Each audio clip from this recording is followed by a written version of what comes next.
Ça fait 5 mois qu'on a commencé le projet. On a parcouru un bon chemin, hein.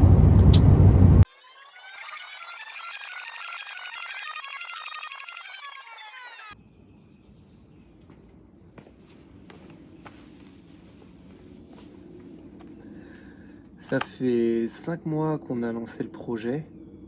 Qu'est-ce que tu en retiens? En 5 mois, on a fait vraiment énormément de choses. Déjà, on a commencé par définir vraiment le projet et ses objectifs. Donc nous, ce qu'on voulait faire, c'était une randonnée longue distance et faire des vidéos autour de cette randonnée-là. Donc puis, on a décidé de faire l'Hexatrek. Et après avoir donc bien défini l'objectif, on s'est défini tout un planning d'exécution de notre projet, donc avec toute une série de vidéos à sortir. Et on a aussi planifié toute une préparation physique pour être prêt sur le sentier. Et donc tout ça, ça m'a permis déjà de répondre chez moi à une soif de créativité. Donc créer du contenu, faire des vidéos, c'était des choses que j'avais jamais fait. Donc j'ai beaucoup apprécié. J'ai également pu apprendre à utiliser les réseaux sociaux. J'avais jamais utilisé Instagram, par exemple. Et puis aussi, ça nous a permis d'apprendre à travailler ensemble. C'était pas toujours facile, il fallait qu'on trouve chacun la manière de faire ensemble. Et donc avec beaucoup de discussions, de mise en commun et tout, donc je pense qu'on a trouvé une bonne manière de fonctionner. Donc tous ces apprentissages, c'est vraiment satisfaisant. En fait, c'est satisfaisant de voir qu'au bout de 5 mois, en fait, on a réussi tout simplement. Et donc ça nous encourage beaucoup aussi pour les 5 mois à venir, pour la suite du projet. Voilà. Rafa, jour moins 5 avant le départ pour l'Hexatrek. Comment tu t'imagines les choses sur le sentier? Qu'est-ce que sera la vie sur l'Hexatrek? Je pense que la vie sur l'Hexatrek, ça sera des moments de joie, de bonheur, même de tristesse peut-être, de fatigue, de bon café, de bonne nourriture, de jolies rencontres, de soleil, de coups de soleil, peut-être de froid, euh, d'engueulade, j'en sais rien. de... Ça sera juste un mix de plein d'émotions qu'on va ressentir. Il nous reste 5 jours avant le grand départ pour l'Hexatrek. Quelle est la suite du programme?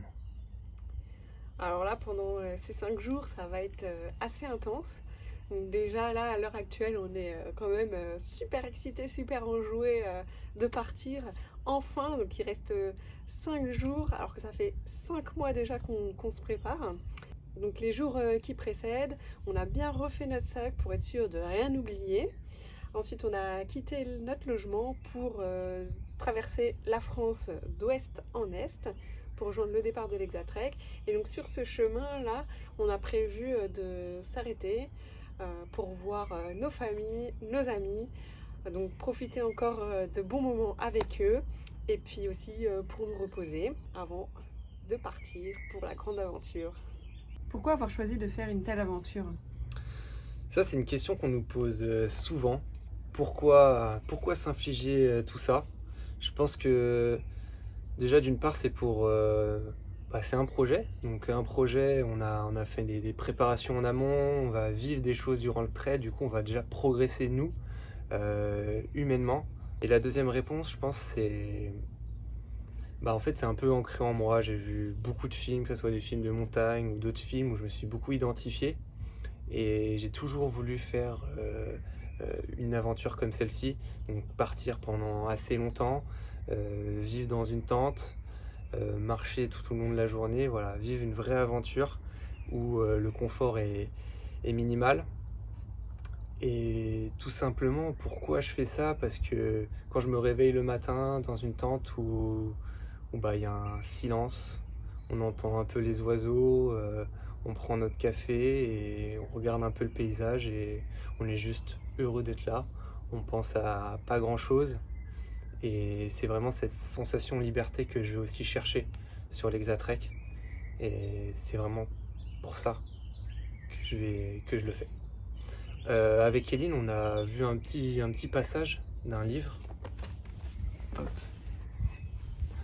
Donc ce livre, c'est écrit par Taureau, qui est un peu résume aussi notre pensée et pourquoi on fait tout ça. Donc on va vous le lire. Je gagnais les bois parce que je voulais vivre suivant mûre réflexion, n'affronter que les actes essentiels de la vie, et voir si je ne pourrais apprendre ce qu'elle avait à enseigner, non pas, quand je viendrais à mourir, découvrir ce que je n'avais pas vécu. Je ne voulais pas vivre ce qui n'était pas la vie est si chère plus que ne voulait pratiquer la résignation si elle n'était tout à fait nécessaire.